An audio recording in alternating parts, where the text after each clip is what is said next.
a fresh episode of Mocha with Moiz। मेरे साथ मौजूद हैं मेरे आज के मेहमान जो अक्सर पाए जाते हैं कराची से लाहौर और फिर लाहौर से आगे तक के रास्तों पे, लेकिन आज मैंने कर लिया है उनको अपनी बातों में कैद। मशहूर और मारूफ टेलीविज़न और फिल्म डायरेक्टर, दो बच्चों के बाप और इंडस्ट्री में बहुत सारे लोगों के शुगर डैडी, वजाहत रऊफ। यार सर कैसे हैं आप? ये तो आपने बड़ा voice over man type intro कराया है वॉइस यार। Over man inspiration. ऐसा कभी किसी ने नहीं कराया। मैंने कहा फिल्मों के डायरेक्टर, दो बच्चों के बाप, सबसे बड़ा वो, और फिर एंड में आपने जो कर दिया ना क्योंकि मैं देखता हूँ कि शुगर जो डैडी। भी कराची आता है लाहौर से इस्लामाबाद से, वो सब उनका पहला स्टॉप आपका घर होता है। हानिया, आमिर, मोमिन, साकिब सब। वो पहला स्टेप होना तो टीवी चैनल चाहिए या प्रोडक्शन हाउसेस चाहिए, बट नहीं आते हैं। हमारे साथ प्यार बहुत है इनका, और फैमिली आपने देखी है इंस्टाग्राम पे या नो वैसे कि वो वेलकमिंग है बहुत, और जिनके साथ जो तमीज़ वाले अच्छे लोग होते हैं, हम बहुत वेलकमिंग है कि आएँ, और उनसे बहुत दोस्ती हो जाती है। हालांकि आप सोचें मेरे से आधी से कम एज के होंगे, या आधी आधी के होंगे मेरे ख्याल में जो रहते हैं हमारे साथ आगे, but we get along just fine. And ये यूथफुल एनर्जी और ये आइडियाज़ भी आते हैं ना। You have to be in touch as a writer and as a director. आपको पता होना चाहिए कि इस एज ग्रुप में क्या हो रहा है। बच्चे तो हैं मेरे दोनों, लेकिन दोनों लड़के हैं और एक स्कूल ऑफ थॉट के हैं, तो इनके साथ जब इंटरेक्शन होता है बड़ा मज़ा आता है। इनकी लैंग्वेज आजकल सीख रहा हूँ मैं कि वाइब करते हैं, वाइब करते हैं। फ्लेक्स कर रहे हैं ये लोग। अब मैं भी ऐसी बात करता हूँ। लेकिन आप बातें इस तरह की सुन रहे हैं, लेकिन I was surprised a few days back. मैं ड्रामे कम देखता हूँ। My parents watching this drama that looked very nice, Raqs Bismil. और जब मैं देखा कि आपने उसको डायरेक्ट किया, I was a bit surprised as well, because I think as audience members भी हमारे अंदर टेंडेंसी होती है कि हम आपको पिजन होल करते हैं कि अगर कोई बड़ी अच्छी कॉमेडी होगी तो वजाहत रऊफ की होगी। बिल्कुल बिल्कुल बिल्कुल नहीं, ये खदशा था। ये खुद भी एक्सप्रेस किया था, राइटर ने भी रिजर्वेशन एक्सप्रेस की थी। मुझे डायरेक्टली नहीं बोला, बट ये कि भाई वो तो कॉमेडीज करते हैं और कॉमेडी बहुत अच्छी करते हैं, तो उनसे वैसा कुछ करवाएं। तो मुझे हमेशा से था दिमाग में कि मैंने सीरियस कुछ करना है। It's been a long while के कुछ सीरियस टॉपिक पे काम किया हो, बिकॉज सिनेमा जो है ना, फील गुड कॉमेडीज अच्छी चलती हैं बॉक्स ऑफिस पे। ज़रा टिकट महंगा है, लोग आते हैं, they want to be entertain. All out entertainers जो होते हैं ना, वो इंटेंशनली बना रहा हूँ। हमारा भी दिल है कि हम इंटरस्टेलर बनाएं और हम इंसेप्शन बनाएं, but the audience is too young for it, और स्क्रीन बहुत कम है। तो इस वजह से हम लोग जो है ना एक एंटरटेनमेंट पैकेज देते हैं वहाँ पर। बट ये ड्रामा ये आया जब स्क्रिप्ट हमारे पास, and Shazia was looking for other directors, और एक दो मैं खुद रिकमेंड किए थे। मैंने कहा एहतशाम सैफ़ी लोग बहुत ज़बरदस्त करेंगे, तो उसने कहा तुम कर लो। मैंने कहा मैं, हाँ मेरा दिल तो बहुत है कि सीरीज़ करूँ, लेट मी रीड इट। उसको पढ़ा मैंने, तो मेरे से रुका नहीं गया। आई थिंक वन गो में रेड 28 एपिसोड, और मैंने कहा हाँ तुमने कर लिया, डायरेक्टर लॉक कर सकते हैं इसको। और देखिए अंदर there is no such thing as a Todd Phillips का हमेशा एग्जांपल देता हूँ, directed the 3 Hangover movies, Due Date, और सारा करियर उसका इसी पे बेस्ड था, सिली कॉमेडीज जिसको मैं कहता हूँ, जो मैं खुद करता हूँ। And then he went on and directed the Joker, $1 billion, और अक्लेम देखें क्या है। तो ये गुड और बैड डायरेक्टर्स होते हैं, लाइक गुड और बैड फिल्म्स, इसमें और कुछ नहीं है। हाँ मुझे मेहनत ज़्यादा करनी पड़ी, मुझे स्टडी करना पड़ा कि ये वर्ल्ड क्या है, ये जो सैयद पीर लोगों का वो है, और इतना इंटेंस इश्क होता है तो क्या करेगा एक्टर। और फिर एक्टर्स भी बड़े अच्छे थे, तो ये चैलेंज था, बट मज़ा आया बहुत। एंड माशाल्लाह इसका रिस्पांस भी बहुत ही ज़बरदस्त आ रहा है। Never gotten any feedback like this on any of the dramas. It's been 18 years, और हम प्रोड्यूस करते हैं। मैंने डायरेक्ट कम किया है, टीवी प्रोड्यूस बहुत किया है, लेकिन कभी ऐसा रिस्पांस नहीं आया कि मीम्स जितनी बन रही हैं और जो the kind of messages I am getting, तो कमाल हो गया। मैंने कहा अच्छा चलो ठीक है, मतलब कुछ ना कुछ सही हो गया होगा। तो ये होता है, हमारे यहाँ लेबल्स लग जाते हैं इवन एक्टर्स में भी कि ये तो कॉमेडी अच्छी करेगा, इसको सारी ज़िंदगी आप कॉमेडियन ही बना दे। बट बुशरा अंसारी, इवन मोइन अख्तर साहब ने भी सीरियस काम किया है, और वर्ल्ड वाइड जिम कैरी ने किया है सीरियस काम। अभी क्रिस रॉक आ रहा है एक मूवी में, it will be amazing, thriller movie है वो। तो सारी ज़िंदगी हमने 30 साल देखा है उसको कॉमेडिक उसमें, but it will be such a pleasure to watch him do a serious role. तो ऐसा ही समझ लें कि चैलेंजेस लेने चाहिए, और क्योंकि वो माशाल्लाह अच्छा चल गया, तो एक्सेप्टेबिलिटी भी आ गई कि नहीं यार ये कर सकता है, ये भी चलो अच्छा है। तो अब एक और की भी बात हो रही है, तो लेट्स सी। अच्छा, एक और जो सवाल है कि आपकी जो जिस तरह की फिल्म्स आती हैं, बिकॉज कमर्शियल फिल्म्स होती हैं, और हमारी इंडस्ट्री अभी ऑल दो ग्रो कर रही है, बट अभी भी काफ़ी नेसेंट सी हमारी इंडस्ट्री है। तो इसमें जो ये कोविड आ गया, अब सारे सिनेमाज बंद हैं, आज रेस्टोरेंट भी सारे बंद हो गए हैं, ट्रैवलिंग मुश्किल हो गई है। अगर आपके शूट पर से किसी एक आदमी को कोविड निकल आए और ये हम एक मैसेज भी दे दें कि हम दोनों अपना टेस्ट करा के यहाँ मौजूद है, तभी हम कराया नेगेटिव, और मास्क भी पहने हुए हैं। बिल्कुल पहन के बैठे हैं, आप लोग भी पहने जो है ना। हाँ बेड़ा गर्क हो गया इन वन सेंटेंस सिनेमा का। तो सिनेमाज बंद पड़े हमारी, there about 25 movies are completed, investment फंसी हुई है।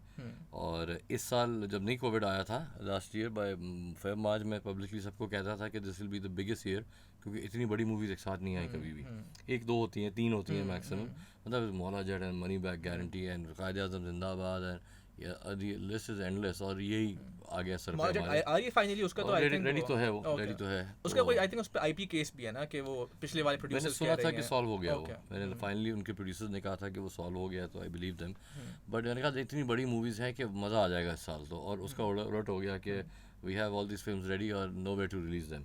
तो OTT प्लेटफॉर्म के साथ लगे हुए हैं, डायलॉग ओपन है कि नेटफ्लिक्स या वहाँ कुछ बात बन और जाए। ये मैंने, क्योंकि ये सवाल काफ़ी डायरेक्टर से होता है कि आप नेटफ्लिक्स पे चढ़ा दें अपनी फिल्म या अमेजोन पे कर दें, how difficult is that for a Pakistani market? हाँ, इट्स वेरी डिफिकल्ट बिकॉज एक तो इंडिया केटर कर रहा है ये उर्दू हिंदी जो, और उनका एक स्ट्रैटेजी है फॉर इंडिया, वो उसको फॉलो कर रहे हैं। वो कहते हैं पाकिस्तान में सब्सक्राइबर्स बहुत कम है हमारे, ऑफिशियल सब्सक्राइबर्स होते हैं, तो we don't have a policy as yet. पर मुझे लगता है good content you can stop it. मुझे लगता है कि गुजरांवाला में भी उनको मिलेगा कि एक राइटर बैठा हुआ है जिसके पास एक यूनिक स्क्रिप्ट है, तो there go out of the way and get it. हाँ, इट्स टफ बिकॉज एक स्ट्रैटेजी नहीं है ना। अब मैं कहूँ मेरी स्ट्रैटेजी नहीं है कि मैं आपके साथ ये करूँ, या आप लॉयर हैं तो आप कभी मैं नहीं करता सिविल केसेस लेट्स से। अब आप कैसे, मतलब कोई आपको आके कन्विंस करे, आप कहेंगे मेरा है ही नहीं अप्रोच, मेरा विजन ही नहीं है उस तरह, मैं क्यों करूँ? तो I'll be a struggle but in time हो जाएगा। तो हम लोग लगे हुए हैं, लेट्स सी। सबसे तो बेहतर हो, देखिए अगर आप ही की नेटफ्लिक्स वगैरह पे ज़बरदस्त, बट जो एक सिनेमा की होता है ना एक्सपीरियंस, मैं अपनी फिल्में बहुत देखता हूँ जाके अलग अलग इलाकों में, इनफैक्ट अलग अलग मुल्कों में भी, टू जस्ट अंडरस्टैंड कि कहाँ कौन सी बात चल रही है। और इंटरवल पे जो इमोशनल सीन था वो हर एक को वैसे ही रिस्पॉन्ड कर रहे हैं कि नहीं, कौन से जोक्स चले कौन से नहीं चले। तो ऐसे मुझे ही आप याद है लोग आई करते हैं। सॉ लाहौर से आगे इन अ सिनेमा इन लाहौर, अच्छा, और उसके ऊपर जब वो कलाबाज दिल चला था, जो सीटियां बजी थी, वो आपको नहीं नजर आती फिर नेटफ्लिक्स के ऊपर सारी चीजें? हाँ, वो एक्सपीरियंस अलग है। प्रीमियर्स तो अपनी जगह, बट जो अवामी शोज़ होते हैं ना, स्पेशली आप रात के 1 बजे के बाद शो पे जाएं, जो आपको लौंडा लपाड़ा मिलेगा ना वहाँ पर, और ये शोर शराबा करने वाला, यही तो तरीका है मूवी देखने का। देखो with families you have to behave yourself. आप जो है ना थोड़ा सा भी कुछ मार दें आवाज़ तो ये आवाज़ आ जाएगी। बट हमारा यूथ है, लेट देम बी। जिस तरह लोगों को बड़ा बुरा लगता है जब फटफटियाँ ये ऑन करके संडे को करते हैं, बुरा लगता है, नॉइज़ पोल्यूशन है ज़रूर, बट फिर मैं कहता हूँ यार कुछ है नहीं करने को यूथ के पास यहाँ। उनको इसमें हाई मिल रहा है, उनको एंजॉयमेंट मिल रही है कि वो सीव्यू पे बाइकें घुमा रहे हैं, तो लेट देम बी। एक दिन बर्दाश्त, एक दिन भी क्या, कुछ घंटे हैं, और आपको कौन सा घर के अंदर आके कोई डिस्टर्ब कर रहा है। तो पहले मैं बड़ा खुद भी होता था कि ये क्या बकवास है, बंद करवाओ, ये वो करो। मैं ये नहीं कह रहा हूँ ये सही है, मतलब है नॉइज़ खाम खा का ये नहीं, but the outing point of view से मैं कह रहा हूँ। और एवेन्यूज भी बड़े कम है ना पाकिस्तान में। तो 1 बजे रात के शो जब मेल ज़्यादा ऑडियंस होती है और यंगस्टर्स होते हैं ज़्यादा, लेट देम एंजॉय इट। मतलब है क्या उनके लिए खिजी नहीं, क्या है, सब कुछ तो बंद करा हुआ है अपने पाकिस्तान में। तो अगर कोई 1-2 चीज़ें रह जाती हैं, ईटिंग आउट, और अब सिनेमा शुरू हुआ था। I am so happy, cinema जो है कल्चर बन गया था 2013 ऑनवर्ड से, कि ये प्लान है कि इस वीकेंड क्या कर रहे हो, इस वीकेंड मूवी देखने जा रहे हैं, और भाई फूड कोर्ट पे खाना खा लेंगे, रेस्टोरेंट्स हैं, मॉल में। तो ये ज़बरदस्त एक्टिविटी में मैंने पढ़ने बाहर गया था लॉस एंजलिस US, तो वहाँ ये ऐसा कल्चर था कि अच्छा सैटरडेज़ आपने फ्रेंड्स के साथ किया हुआ है, और संडे जो है ना रिलीजियसली मूवी नाइट है। हमने जाना ही है बाहर, 10-15 लोगों ने, जितने लोगों ने भी मूवी देखनी है और फिर डिनर होना है, और वो तो यहाँ भी वो बन गया था, और बड़ा ज़बरदस्त था। और सिनेमा बड़ी सॉफ्ट इमेज आपका एक्सपोर्ट करता है, जो अभी तक बाहर लोग समझते हैं कि हम यहाँ कैमल्स चलाते हैं और पता नहीं कितने रिजिड लोग हैं, और वो हैं, उनको जब सॉफ्टवेयर इमेज मिलता है। तो मैं एक सवाल का ज़्यादा लंबा जवाब दे देता हूँ। हमारे UN पे रेड कार्पेट था, सिर्फ हमारा नहीं, और भी 5-6 मूवीज़ का डॉक्टर मलिया लोधी ने किया था, और UN पे रेड कार्पेट हुआ, और फिर 4 दिन का फेस्टिवल हुआ। तो वहाँ के लोगों ने जब देखा ना, जो फॉरेनर्स ने, एम्बेसडर्स आए हुए थे बहुत, ये वो करके, तो वो दे वे काइंड ऑफ, जब लेटर ऑन फिर उनसे बात हुई, देखिए we had no idea, we know Bollywood, वो हमको पता है क्या है, but we had no idea कि पाकिस्तान ऑल्सो मेक्स मूवीज़, और अगर होती भी तो पता नहीं शायद बड़ी कोई वो होती। तो ये हमने आई ओपनर के तौर पे काम करना है, सॉफ्टवेयर इमेज एक्सपोर्ट करना है, और some of our movies have done really well internationally. तो speaking of international movies, your movie जो पहली वाली थी, that also screened in Harvard is wild. Second वाली थी, लाहौर से आगे थी। ओके, सो वो हाउ डिड दैट हैपन, वो एक्सपीरियंस वहां जाके कैसा था? We were there for the New York festival, film festival, ये जिसकी मैं बात कर रहा हूँ। तो देखो होल्ड ऑफ अस, वहाँ की जो स्टूडेंट बॉडी है कि भाई आप आए हुए हैं तो एक दिन के लिए आ जाएं, बॉस्टन भी करीब ही आ रहे हैं। तो हम गए वहाँ पर और उन्होंने स्क्रीन किया वहाँ पर। एक तो ऐसे विजुअल मीडियम में है ना, उन्होंने एक्सप्लेन किया कि जो टूर दिया ना कैंपस का, देखा यहाँ ज़करबर्ग बैठता था, यहाँ पर पता नहीं ओबामा होते थे। तो मेरे तो दिमाग में चलना शुरू हो गया यार कि यहाँ पर वाकई सोशल नेटवर्क भी 10 दफ़ा देखी है मैंने कहा ये कहाँ खड़ा हूँ मैं यार, कमाल। मतलब रिगार्डलेस ऑफ द फैक्ट कि मूवी स्क्रीन हो रही है या नहीं, बट यूर एट हार्वर्ड यार, मतलब किसी ने इनवाइट किया आपको, आप घुस के भी नहीं आए। और फिर Q&A हुआ बड़ा मज़े का। जब मूवी देखी, और वो ज़्यादातर इसी बारे में था, ये सॉफ्टवेयर इमेज, और आप लोग ये करें and you should do more and you should show you movies to the world and maybe broader strategy, ताकि अंग्रेज़ भी देखें, बाकी लोग भी देखें हमारी मूवीज़। अभी तो पाकिस्तानी देखते हैं और कुछ इंडियंस और बंगालीज एंड ऑल, बट ये कैनवस बढ़ना चाहिए। तो we been working on, me and some other directors also, I am sure कि हम थोड़ा सा अंग्रेज़ी की तरफ भी जाएँ। वो यहाँ नहीं चलेगी मूवी, मतलब है चलेगी लेकिन बिजनेस नहीं करेगी, क्योंकि यहाँ यूज टू एक हमारा कैनवस और एक फ्रेम है, और वो मैं खुद मानता हूँ थोड़ा बॉलीवुड इंस्पायर्ड भी है, क्योंकि कल्चर एक है, शादियाँ एक जैसी होती हैं, लड़का लड़की रोमांस एक जैसा होता है, हमारे माँ बाप के इशूज़ एक ही हैं, तो वो सिमिलैरिटी तो आएगी उसके अंदर। और देखा ही बॉलीवुड है हमने ज़िंदगी भर जो इस रीजन का, तो सिमिलैरिटी ज़रूर आएंगी, बट वी ट्राइंग टू कि हम थोड़ा सा, I won't say Slumdog millionaire, क्योंकि उन्होंने बड़ी बैड लाइट में दिखाया था इंडिया को, सो वी वुडंट वांट कि हम यहाँ का कोई ऐसा केस उठा के उसके ऊपर फिल्म बना दें और दुनिया को अपनी ये वाली साइड, ऑल्दो वो बेक कैसे जाएगा, ये बात मैं आपको गारंटी करता हूँ, बिकॉज उनके स्टेरियोटाइप में पूरा बैठता है ना कि पाकिस्तान में गुर्बत है, पाकिस्तान के अंदर ये है। हाँ, ऑल्दो देखो द थॉट इज़ राइट, जैसे अमीन उबैद ने भी किया, बड़ा क्रिटिसिज्म मिला उनको। देखो झूठ तो नहीं बोला ना उन्होंने, असल में हुआ था ऐसा जिसमें उन्होंने वो बनाया। अब आप ये बात करें कि हाईलाइट आप सिर्फ ऐसे इश्यूज़ क्यों करते हैं, अच्छे इश्यूज़ क्यों नहीं करते, तो आप मुझे बताएं, मैं आपके ऊपर फिल्म बना दूँ। आप अच्छे काबिल आदमी हैं ना, लॉयर है, रिप्रेजेंट कर रहे हैं पाकिस्तान को, बाहर भी पाकिस्तान से, तो वो क्यों लेगा कोई। प्रॉब्लम यह है कि वो तो दी स्टोरीज आर एवरीवेयर। आप कह रहे हैं अच्छा ये लड़की थी मोटरसाइकिल गर्ल, वहाँ चली गई थी वो करके, और या ओलंपियन थी वो करके, तो वो कहेंगे हमारे पास ऐसी कोई 50,000 स्टोरीज ऐसी आई हुई हैं कोरिया से, चाइना से, तो give us something that shock value. तो इसलिए मैं ही नहीं कहता हूँ कि मैं भी ये बनाऊँगा क्योंकि it's an easy sell, will try not to, but ये है कि ये ज़रा कैश 20 है कि हाँ वो ले लेंगे international platform, even films actually जो बड़े बैनर्स हैं ना, they look for stuff like Slumdog millionaire और इस टाइप की, अभी वाइट टाइगर आई है, उस टाइप की चीज़ें उनको बड़ी पसंद आती हैं, but we have to decide कि हमारा पहला इंटरनेशनल प्रोजेक्ट क्या ऐसा हो। It's an easy sell, I guarantee you that it's a very easy sell कि हम यहाँ की ये चीज़ें दिखा दें, बट विल ट्राई कि और कोई इंस्पिरेशनल चीज़, अच्छा ज़रूरी तो नहीं है ना कि ट्रू स्टोरीज ही करनी है आपने, मतलब फिक्शन है ना, तो आप come up with a story that doesn't show Pakistan in a bad light and also serves the bill. अच्छा, एक जो मुझे बड़ा कंसर्न है, and soft power is very important because I was looking at a video a few days back which said कि एक America में बैठे आदमी को ये पता कि मोदी कौन है, बट ये पता है कि शाहरुख खान कौन है। So that was India soft power. लेकिन पाकिस्तान में जो एक बड़ा मसला है कि अभी हमारे पास, हम बड़े खुश हुए कि जो चुड़ैल्स आया कि जिसको लोग दुनिया भर में कह रहे हैं बड़ा अच्छा, मैंने अपने बहुत से दोस्तों को भेजा कि सबटाइटल्स के साथ देखना चुड़ैल्स को। थोड़े दिन बाद वो बैन हो गया पाकिस्तान के अंदर। Sarmad Khoosat made a film that was supposed to be very good, that got banned. As a film maker आपको ये कितना एक कंसर्न है कि मुझे, और अभी मैं देख रहा था इंटरव्यू एहसन रहीम का, वो he said there is no policy कि यार ये चीज़ कर सकते हो, ये चीज़ नहीं कर सकते। अगर पॉलिसी तो हमको पता है कि हमने इन बाउंड्रीज में रहते हुए खेलना है, लेकिन अगर पॉलिसीज ही नहीं पता आपको, तो आपके लिए एज अ फिल्म मेकर कितना ये एक मैटर ऑफ कंसर्न है कि अच्छा पॉलिसीज हैं। The closest thing we have is PEMRA, जो रेगुलेटिंग बॉडी है, उनके जो गाइडलाइंस है ऑब्वियसली वो फिल्म पे भी लागू हो सकते हैं। वो कहते हैं कर्स वर्ड्स ना हो, वो कहते हैं न्यूडिटी ना हो, वो कहते हैं इतना वायलेंस ना हो, तो वो तो है, गाइडलाइन तो है, ऐसा नहीं है कि हमें पता नहीं है कि क्या करना है। हम थोड़ा सा यूज़ कर लेते हैं कभी कभार ऐसी अपने डायलॉग्स में कि ये फंस जाएगा शायद, ये हमें पहले ही पता होता है कि फंस जाएगा।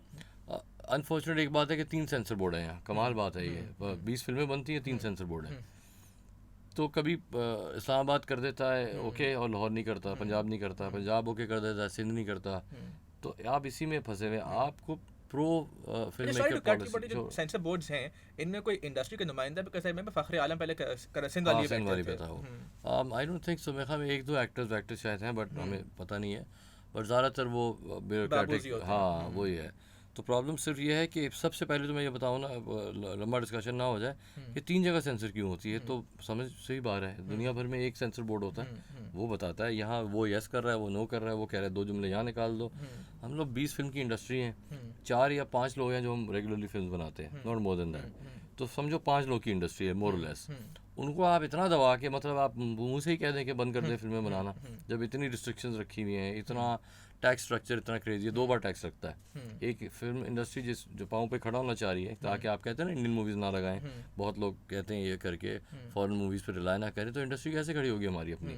2 दफ़ा टैक्स लगता है, एक दफ़ा जब एग्जिबिटर देता है डिस्ट्रीब्यूटर को, फिर जब हमें मिलता है, नो रिबेट्स, नो नथिंग। ये भी नहीं कि चले अर्तुगरुल टाइप जॉनर्स के लिए या मुस्लिम हीरोज़ के लिए, हिस्टोरिकल फिगर्स के लिए बनाए तो आपको रिबेट मिल जाएगी या कुछ इंसेंटिव मिल जाएगा। No nothing. और अब बाकी भी तो देते हैं इंडस्ट्रीज को रिबेट, आप ऑटोमोबाइल वालों को देते हैं, सबको देते हैं। हाँ। बस यही है क्या है जो सबसे, मतलब मैं कहूँगा नॉट सबसे इम्पोर्टेंट बट टॉप 3 में तो आनी चाहिए मीडिया, क्योंकि सब रिप्रेजेंट यही कर रहे हैं आपको बाहर जाके। खैर a lot to talk about, overnight change नहीं होगा बट कुछ एक दो बड़े वो रखते हैं सॉफ्ट कॉर्नर्स हमारे लिए लोग। जिस तरह मैंने अभी आपको ऊपर आते हुए बताया कि वो एक बिल रॉयल्टीज़ के ऊपर भी पास हो रहा है, तो उसमें सेनेटर फैसल जावेद साथ हैं और फवाद चौधरी साहब साथ हैं, तो थोड़ा सा सॉफ्ट कॉर्नर है।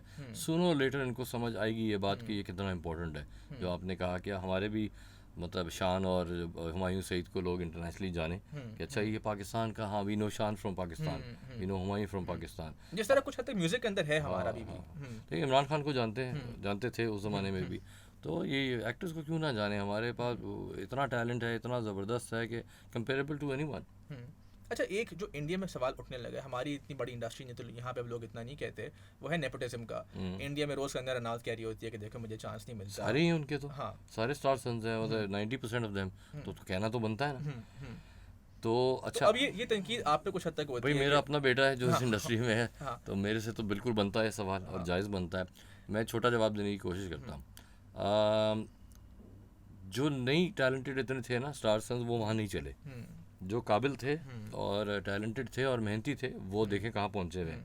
मुझे नहीं लगता अभी ऋतिक रोशन को कोई कहता है कि ये उसका बेटा है। आपको तो याद भी नहीं होगा बिल्कुल कि किसका बेटा था वो गेन। रणबीर कपूर को कोई नहीं कहता। रणबीर कपूर को कोई नहीं कहता, क्योंकि टैलेंट है, मेहनत है, काम है, आप करके दिखाएं वैसी एक्टिंग, फिर मुकाबला करें।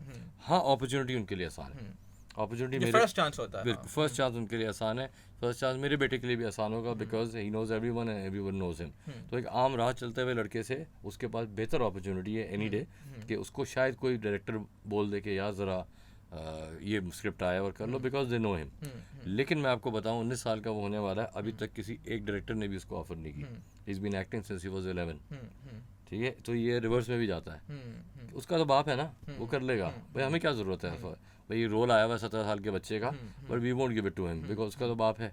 तो आपकी बहुत सारी अपॉर्चुनिटीज मिस हो जाती हैं। मुझे याद है कोक स्टूडियो में, तो फ्रीली बोलता हूँ, जिस तरह मैंने आने से पहले कहा था आस्क मी एनीथिंग, और मैं बोलूँगा फेयर चांस भी मर जाता है। सीखे हुए बच्चे लोगों के, उस्तादों से सीखे हुए, सेमी क्लासिकल की ट्रेनिंग लिए हुए, अच्छा गाने वालों को नहीं मिलता कोक स्टूडियो या और ऐसे जो प्लेटफॉर्म्स हैं कि यार उन पे नेपोटिज्म की छाप ना लग जाए, और वो that brand people don't you know accept, और वो बर्दाश्त नहीं कर सकते कि हाई ये एक बंदा कंट्रोवर्सी हो जाएगी, एक बंदा पोस्ट ना लगा दे, पोस्ट लगा दी इस पर तो हमें बड़ा वो लगेगा। तो आप ये 15-20 जो सड़े हुए लोग बैठे हुए हैं इंटरनेट पे, उनकी वजह से टैलेंटेड लोगों को आप काम नहीं देंगे, ये वजह होगी। तो it goes reverse as well. हाँ, आप इतना एक्सप्लॉइट ना करें। अब एक नई फिल्म चली, दूसरी नहीं चली, उसके बाद भी आप उसी को देते रहेंगे क्योंकि वो इसका बेटा है, तो बड़ी ज़्यादती हो जाएगी। I would say the same आपके इस पे ये बात इतनी खुल के मैं ये कह रहा हूँ कि वो he is doing a film now, independent लोग हैं, इंडी फिल्म है वो, और मैं ना उनको जानता हूँ ना वो मुझे जानते हैं, ना हम कभी मिले भी नहीं आपस में। तो वो मेरे दोस्त नहीं है जिनने उनको मूवी दी है, और वो रगड़ा लग रहा है। 18 घंटे का शूट है ऐसी जगह पे। इफ़ इट डज़ वेल, और मे बी जो और अपॉर्चुनिटी आएगी तो उसको और काम मिलेगा। अगर वो बुरा होगा तो क्यों, कोई मैं नाम नहीं लेना चाहता, बट इंडिया में हैं 2-3 ऐसे जो बिल्कुल भी नहीं आगे बढ़ सके, बिकॉज शायद उतना लेवल का डेडिकेशन नहीं थी या टैलेंट नहीं था। तो नेपोटिज्म का ये है कि हाँ ये लोग यहाँ तक पहले पहुँचे हुए, ठीक है, but it can go wrong is well. जिस तरह मैंने आपको लाइव एग्जांपल दिया अपना, कि वो चीज़ें आपको इसलिए नहीं भी मिलेंगी कि नहीं यार ये तो लोग भी ये कहेंगे, और दूसरा ये है कि उसका तो है बाप बैठा हुआ। तो खैर मैं अपनी फिल्म से तो मुझे लॉन्च नहीं करना था एज लीड, और वो अच्छा हो गया कि किसी और की फिल्म कर रहा है। और जैसे ये बताएं कि वेब सीरीज़ का पाकिस्तान में क्या फ्यूचर है? वेब सीरीज़ का फ्यूचर अभी तो बाहर की बन रही है, मैं भी अभी शूट पे हूँ, वो भी बाहर की है।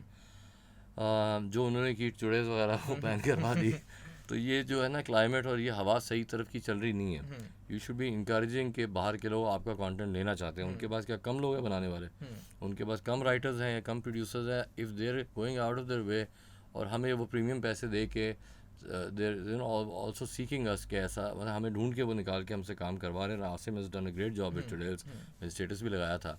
तो इनको इसको रोक रही क्यों है, ये मुझे नहीं समझ आ रही। Because of maybe one dialogue. आपकी आम लाइफ में क्या हो रहा है, टीवी पे देखें क्या हो रहा है, ग्लास मार रहे होते हैं पॉलिटिशियंस एक दूसरे को, गाली गलो टूट टूट टूट हो रहा है। आप यूट्यूब लगा के देखें ज़रा कैसी कैसी बातें, क्या गलाजत चल जाती है। इवन वेब पे यूट्यूब पे देखें ऐसा ऐसा कचरा है कि बस नॉट काउंटिंग वो, लेकिन उसमें आपको ये हो रहा है कि वो एक डायलॉग आ गया 12 एपिसोड में, एक डायलॉग थोड़ा ऑब्जेक्शनबल आ गया तो आप बंद कर देंगे इसको। कमाल मतलब है यार, थोड़ा इतनी रिजिड पॉलिसीज़। मैं कहता हूँ आपको डॉलर्स आ रहे हैं यहाँ, आपको फॉरेन एक्सचेंज बढ़ रहा है, आपको मौका मिल रहा है। आज 2 लोगों ने 3 लोगों ने बनाई है, अगले 50 लोग बनाएंगे, आप कैसे बंद कर सकते हैं इसको? It's step in the wrong direction. तो वेब सीरीज़ का ये है कि लोकल प्लेटफॉर्म्स हैं नहीं, और जो हैं वो इन्वेस्टमेंट में बिलीव नहीं करते। एक दो हैं, आपको नाम नहीं पता शायद होगा, क्योंकि वो एडवर्टाइज़ भी नहीं किया उन लोगों ने, तो और वो उनके बजट्स नहीं है, तो वो they can't afford to buy anything substantial, बाहर ही जाना पड़ता है। तो you have Netflix and Prime and Eros and Zee and all, तो उन्हीं के साथ काम चल रहा है यहाँ तो। और वो लिमिटेड है, देखें वो 2 लोगों के साथ काम कर लेंगे, 3 के साथ कर लेंगे, उनकी भी लिमिटेशंस है। आई होप यहाँ गवर्नमेंट थोड़ा सपोर्ट करे, या जो प्राइवेट ग्रुप्स हैं वो इस चीज़ को रियलाइज़ करें कि हाउस ऑफ कार्ड्स ही शायद आया था पहला जिसने नेटफ्लिक्स को एकदम से बना दिया था, या इंडिया की बात करें तो सीक्रेट गेम्स ने बना दिया था। तो एक प्रीमियम शो तो चाहिए होता है ना, 1 2 3 ट्राई तो करें ना आप। अगर वही इतने पैसे में कर दें तो वो फिर बात ही नहीं बनेगी। ये तो प्रीमियम कंटेंट है ना। This and is only thing हम जो बात कर रहे हैं कि हमारे फिल्म मेकर्स हों या ये जो हमारे टीवी प्रोड्यूसर्स हैं वो भी काफ़ी अनइमेजिनेटिव हो गए हैं कि ठीक है कि एक फार्मूला है कि एक मजलूम सी औरत है, उसको उसका मियाँ मारता है, बस ये वाले ड्रामे बनाओ। और थोड़ी सी मुझे लगता है कि जो लोग कहते हैं कि लोग देखते ही हैं, थोड़ी सी आप उनकी इंटेलिजेंस को भी इंसल्ट करें अपनी ऑडियंस को। आपको कैसे पता कि ऑडियंस सिर्फ यही देखेगी? I agree with you. See what they say is कि दे हैव ट्राइड, कि हमने हॉरर ट्राई किया, हमने कॉमेडी ट्राई की, ये कि वो नहीं चलता। तो मेरा सवाल होता है, अच्छा 1000 ड्रामा अगर साल का बना है तो कितनी बार ट्राई किया था? तो पर चैनल मे बी वंस, कि एक चैनल ने एक दफ़ा ऑफ बीट ड्रामा ट्राई किया जिसकी रेटिंग नहीं आई, तो उन्होंने कहा आप ज़िंदगी भर नहीं बनाएंगे। This is too less of an option. आप कुछ focus group sorry sample size base करते हैं ना, तो आप एटलीस्ट 5-10 तो बना के देखें आउट ऑफ 1000, तो फिर डिसाइड करें कि अच्छा लोगों ने नहीं देखना ये। तो वो कहते हैं स्टैट्स हमारे यही कहते हैं कि मजलूम औरत दिखाओ, उसके इश्यूज दिखाओ, सभी उसको सप्रेस कर रहे हैं। मियाँ भी चीट कर रहा है, सास भी बड़ी डाढ़ी है, हर बंदा साजिश कर रहा है उसके खिलाफ, और एंड में हीरो निकलती है और लोग देखते हैं ये। ठीक है, अग्रीड। 10 की 12 की रेटिंग आती है हमारी लैंग्वेज के अंदर। मैं कहता हूँ ये 10-12 की रेटिंग इज आउट ऑफ 100, 40 की रेटिंग क्यों नहीं आ सकती, 60 की क्यों नहीं आ सकती? वी आर हैप्पी विद, सब झंडे लगा रहे होते हैं अपने कि यार फर्स्ट नंबर 1 निमकाना, वो ग्रुप्स में हमारे आ रहे हैं, एक दूसरे की तारीफ करते रहो कि 10 की 12 की रेटिंग आ गई है। तो वाई नॉट 40 50 60 70 ऐसी रेटिंग्स पे क्यों ना जाएं आप? एम तो करें ना, आई नो अनरियलिस्टिक है, बट एम तो करें। That will only happen when you give out of the box content जो उन्होंने पहले नहीं देखा हुआ। अब स्ट्रेंजर थिंग्स है वो देखते हैं हम, और बड़ी ऐसे ऐसे ज़बरदस्त आए, ओज़ार्क है, is one of the house of cards है, ब्रेकिंग बैड है, ये क्यों नहीं कोई देखेगा? इमेजिन वो बंदा है जिसको कैंसर है और वो अपनी फैमिली के लिए पैसे छोड़ के जाना चाहता है, ये कौन से कल्चर में नहीं एक्सेप्टेबल है? ये देसी हो, अंग्रेज़ हो, जापानीज़ हो, ये हर जगह चलेगा और हर जगह चला है। Breaking Bad is rated the number 1 show in the history of television, क्योंकि ये कॉमन थीम्स होती हैं। तो हम क्यों नहीं सोच सकते ऐसी चीज़? आराम से सोच सकते हैं। मैं आपको अभी 5 राइटर्स 10 राइटर्स बताता हूँ जिनके पास ऐसी 50 चीज़ें पड़ी हुई हैं, लेकिन वो अप्रूव नहीं होती कि नहीं ये नहीं चलेगा। अच्छा, speaking of beat, voice over man, because बहुत से लोग जो आपके सिनेमा के फैंस थे भी, they didn't know you personally, and जब वॉइस ओवर मैन आया so they became fans of you beyond your cinema as well. सो ये आइडिया कैसे आया वॉइस ओवर मैन का? हाँ, ये आइडिया ऐसा आया, लंदन में हम ट्रेन में थे, 2 घंटे की शायद ट्रेन थी, तो दोनों बच्चे यहाँ बैठे हुए थे, छोटे थे उस वक्त, थोड़े से 4-5 साल पहले। तो एक और साहब है अली नूर, जो नूरी बैंड वाले, और दूसरे साहब है अदनान सिद्दीकी। ये दोनों लोग मुझे काफ़ी कहते रहे सारी ज़िंदगी। जब आप लॉस एंजलिस में थे, आप उनके बहुत से बच्चों से ही मिले थे वहाँ पे? नहीं, इनके बच्चे कहाँ से आ गए? वो आपने एपिसोड में कहा था अपनी कि मैं लॉस एंजलिस। हाँ नहीं, वो तो जोक था मेरा। हाँ वो था, मैंने कहा था नाजायज़ बच्चे उसके घूम रहे थे, वो तो कुछ भी कह देता है। तो वो वहाँ बैठे हुए, I tell you story, I told this several times before also. मैं 15-16 साल का था ना, जिंगल्स बनाता था एड्स के लिए। कीबोर्ड पकड़ा, स्टूडियो पहुंच गया, और वो 30 सेकंड्स का करके, और made decent money at that time. तो 15 साल के बच्चे को मिल जाए 15,000 रुपये तो ज़बरदस्त बात होती है। वहाँ हमेशा ना एक बूथ से एक साहब निकल रहे होते थे जो वॉइस ओवर मैन होते थे, वॉइस ओवर आर्टिस्ट नहीं होते। तो एक ने मेरे से बात की ना, जिंगल मेरा सुना, तो उन्होंने कहा कि मैं समझ रहा हूँ आप क्या कह रहे हैं, लेकिन अगर इसको थोड़ा सा ऐसे कर ले तो और बेहतर हो जाएगा। मैंने कहा अरे ये बंदा तो असल में भी वॉइस ओवर ही करता है, रियल लाइफ में अपनी बीवी से कैसे बात करता होगा और लोगों से कैसे बात करता होगा। तो वो ट्रेन में बैठे हुए आइडिया में जाया, मैंने आशिर नायर को कहा कि अगर वॉइस ओवर, शाजी भी साथ बैठी हुई थी, कि अगर एक इंसान जो सारी ज़िंदगी वॉइस ओवर बूथ में रहा है, नॉट टू जज और एनीथिंग, कैरेक्टर है, फिक्शनल है, और उसने देखी बस वो एड्स की दुनिया है और वो है, तो वो अगर लोगों से भोंडे सवाल पूछने शुरू कर दे जो ऑकवर्ड भी हैं, वियर्ड भी हैं, तो क्या होगा? फॉर एग्जांपल मैंने 2-3 सवाल उसी वक्त पूछे कि वो ये पूछेगा, तो वो दोनों हंस पड़े। मैंने कहा चलो अपनी फैमिली तो हंस रही है, तो वो होगा। फिर लंदन से वापस जब आए तो मैंने आयशा को बोला, आयशा खान, कुबरा और यासिर। अच्छा, ये सब एक दिन थी? एक दिन से, फर्स्ट डे था ये। उनको मैंने कहा भाई इंटरव्यू करना है। उसने कौन करेगा? मैंने कहा मैं करूँगा। उसने कहा अच्छा चलो कर लेते हैं। तो उनको मैंने बताया नहीं कि ये कैरेक्टर है या क्या है। तो जब आए तो मैं ये बना हुआ था, सफारी सूट पहन के, टोपी पहन के और सब कुछ। तो Ayesha was the first one. मैंने कहा उसको कि कुछ ब्रीफ करूँ। उसने कहा तुम अपनी खैर मनाओ। तो बैठी जब, तो आपको पता है क्या हुआ। तो मुझे खुद बड़ा मज़ा आया। मैंने कहा दिस इज़ वर्किंग। ये इसके 2 घंटे 1 घंटे बाद कुबरा आई, वो भी बड़ा मज़े का हुआ। फिर यासिर तो है ही ज़बरदस्त ह्यूमर के अंदर। तो हुआ ये, उसके अंदर उसमें आधे सवाल लिखे हुए थे, आधे नहीं लिखे हुए थे। मैंने जो पहले 3 इंटरव्यूज़ में हुआ, तो बड़ा रियलाइज़ बॉस के देखा, एक तो मुझे बहुत ज़्यादा मज़ा आ रहा है, पर मेरे से ज़्यादा इनको मज़ा आ रहा है। तो वाई नॉट, हम उनको भी मिलती है इस तरह की अपॉर्चुनिटी कि इस तरह की बात कर सकें। मॉर्निंग शो पे जाओ तो वो कहते हैं रोज़ा कैसे खुला, सेवैयाँ किसको पसंद है, नाराज़ होता है तो कौन मनाता है, मियाँ बीवी में। ये कितनी बार जवाब दे देंगे आप इन सवालों का? और ये एक ही चीज़। लेकिन कोई वाज एनी गेस्ट कॉन्शियस कि यार ये वाला सवाल ना करना? No 85 shows, I have done 85 interviews. उसमें से किसी एक ने भी नहीं कहा अब तक कि यार ये निकाल देना, या यार ये आपको नहीं पूछना चाहिए था, या कोई फ्रेंड हो जाए पहले बिफोर द इंटरव्यू कि ये सवाल ना करना मुझसे। सब कहते हैं थोड़ा हाथ हल्का रखना। सब इंटरव्यू से पहले जो है ना, हर एक को मैं गुड लक करता हूँ हाथ मिला के पहले। उस वक्त वो कहते हैं थोड़ा सा ज़रा ख्याल रख लेना। तो मैं कहता हूँ ऐसी कोई ऑफेंसिव मैं बात करूँगा नहीं, and I will not get you in trouble. एक होता है कि किसको एक्टिंग छोड़ देनी चाहिए, ये सवाल जो होते हैं ना, they get you in trouble. किसको फिल्में बनानी छोड़ देनी चाहिए, ये आप जब जवाब देते हैं ना, तो आप एक तो पब्लिकली कभी नहीं कहना चाहिए आपको। प्राइवेटली आप अपने लाउंजेस में, अपने ड्राइंग रूम में कह लें कि मुझे वो पसंद नहीं है, मुझे पसंद है। जब आप पब्लिकली आके एक को आर्टिस्ट के बारे में बोलते हैं कि उसको काम नहीं करना चाहिए, तो ये बहुत मुझे, मेरे हिसाब से गलत है। सदफ कंवल ने भी कह दिया था ना किसी के बारे में, अबाउट सहीफा आई थिंक। हाँ कुछ शायद, ये नहीं शायद कहा था कि काम, हाँ something to the tune. Like that, या। तो खैर सही है गलत है, मैं ऐसे सवाल नहीं पूछता ज़्यादातर कि किसको नहीं करना चाहिए काम। लेकिन मेरे पास और ऑड सवाल हैं कुछ 100-150 जो बहुत ही ऑकवर्ड और वेird सवाल हैं। वो बिल्कुल जो है ना, ये मैं रुमाल के ऊपर आपके कुछ बोलना शुरू कर दूँ, नॉट योर पर्सनैलिटी या शक्ल, बट ऐसी कर दूँ मैं कुछ अजीब सा पूछ लूँ कि नाड़ा यहाँ से बांधते हैं कि यहाँ से बांधते हैं। एक वेird सी चीज़ मैं क्रिएट कर दूँ इसके अंदर, जो है सारा वो जो है ना कि ये जो पहनते हैं आप, जब कभी कील चुभती है तो क्या करते हैं आप? उसको ढस ढस मारते हैं मेरी तरह। ऐसे मैं सोफे बैठा होता हूँ ना, ऐसे से कर रहा होता हूँ, तो कुछ चीज़ निकले, बात से बात निकल आएगी। तो ऑकवर्डनेस पे मज़ा है। मैं realise people also have fun, इसलिए खुद आते हैं। मैं ना भी बोलूँ, मतलब खुद बोल के भी आते हैं कि हमें नहीं बुलाया। और जो आता है वो बड़े अच्छे स्पिरिट्स में और मूड में आता है। I am so happy and grateful कि इनमें किसी ने कोई बात माइंड नहीं की। सब ने बिल्कुल, महविश को देखे, बड़ी कॉन्शियस है वो, यूजुअली नॉर्मल, वो कितनी खुल के आई और वो हुआ।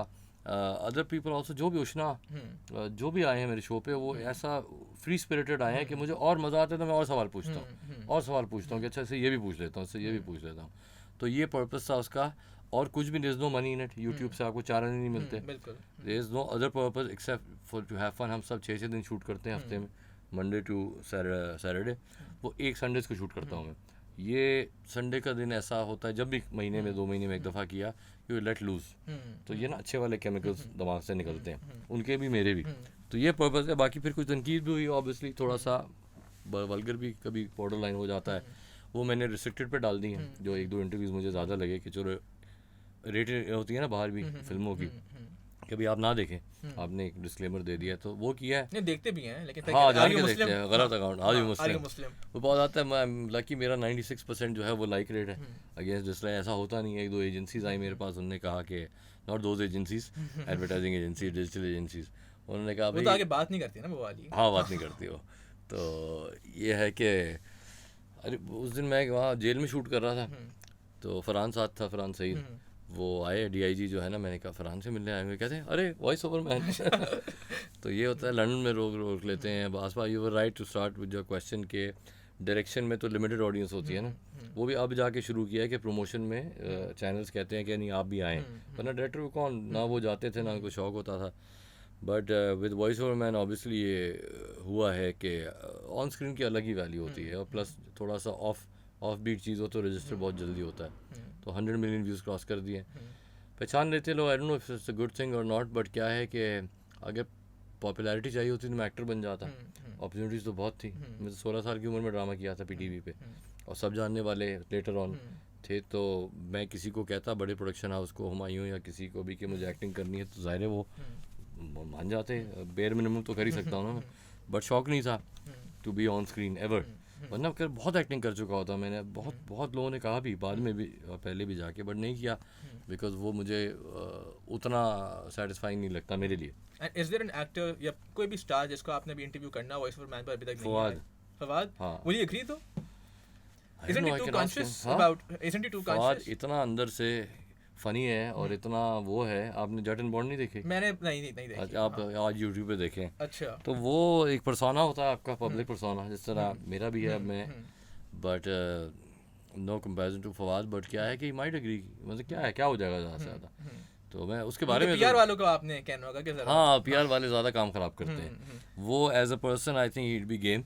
मैं नेक्स्ट टाइम मिलूंगा तो ज़रूर कहूँगा कि यार I think you are the only one left. Ali Zafar भी रह गया तो, बट अली करेगा, अली ने कहा मैं करूँगा, कि दानियाल का भी अभी हुआ है। बट फवाद का ये है कि I will speak to him when I meet him next. मैं बोलूँगा ज़रूर करे, it will be you know, मतलब is no money, is no nothing, is just another side of, people want to see another side of you, कि चाहते हैं वो कि यार, और बाकी सब ने भी तो ऐसे ही किया है ना। And so before we conclude, अगर आप 2 सवाल कर सकें मुझसे as the voice over man. ऐसा वो काम करता नहीं है। हाँ, It without doesn't the work without the beard and without the glasses. safari suit. और वो ऐसे करके बैठता है और वो उसका अलग ही सीन है। एक मैं जाते जाते और किसी सुना दूँ, लक्सस्टाइल अवार्ड्स की जूरी पे था फॉर फिल्म एंड टीवी। तो मैं रेड कार्पेट पे गया ना, बड़ा 3-piece सूट पहन के अपनी तरफ से, ये पॉकेट स्क्वायर वगैरह डाल के, तो सारी प्रेस और सारे लोग कह रहे हैं वो प्लीज़ एक दफ़ा जी हाँ बोल दें, ये कैमरा एक दफ़ा जी हाँ बोल दें। मैंने कहा मेरी इज्जत करो, मैं जूरी पे हूँ। तो अभी नहीं। फिर I had to tell them कि ये this won't work, this works with the outfit and with that persona. But अब आया हूँ यहाँ पर, आपने बोला तो मैं कर देता हूँ। आपसे मैं सवाल पूछ लेता हूँ, किस किस्म का मैं पूछूँ? मैं चलो let me come up with something random बिल्कुल करके। जी हाँ, मैं हूँ इस वक्त मुइज़ शलवार कुर्ते के साथ, और ये मुझे पता है गया कि लॉयर भी है। तो आपने ये कब डिसाइड किया कि आप लॉयर बनेंगे? प्यूबर्टी से पहले कि प्यूबर्टी के बाद? प्यूबर्टी के बाद। जब मैंने लाहौर से कराची देखी तो मैंने कहा कि इसको पाबंदी इस पर लगनी चाहिए थी। अच्छा। तो इसलिए मैं वकील बन गया कि पाबंदी लगवा सकूं। अच्छा, तो प्यूबर्टी से पहले फिर क्या ख्याल आते थे? उससे पहले जो आपकी फिल्म में काम करते थे उनके बारे में आते थे। अच्छा, चलो दैट्स अ गुड आंसर। बस इतने तक ही चलेगा ये। तो थैंक नहीं, यू। आप मेरे शो पे आए। मेरा नेक्स्ट प्लान ये है कि मैं लॉयर्स को और पुलिस वालों को और इन सबको, आम लोगों को लेके आऊँ। ज़रूरी नहीं है कि सिर्फ सेलिब्रिटी हो, और उनसे पूछूं, नॉर्मल बातें पूछूं उनसे। तो इंशाल्लाह मज़ा आएगा। आप भी ज़रूर आएँ। बिल्कुल। Thank you for having me. No, thank you for coming. We know that you had a family commitment as हाँ, वेल। नहीं, नो प्रॉब्लम एट ऑल। और देख लें, और इंशाल्लाह टिल नेक्स्ट टाइम। बट बहुत अच्छा किया हुआ आपने, आपकी एनर्जी बड़ी अच्छी है और सवाल अच्छे हैं। वो आपने नहीं पूछा मेरे से कि आप ईद पे सेवइयाँ खाते हैं कि। Thank you so much for coming to us. I know you had a family commitment as well, but thank you so much for your time. And until next time, keep watching. Thank you. Thank you so much.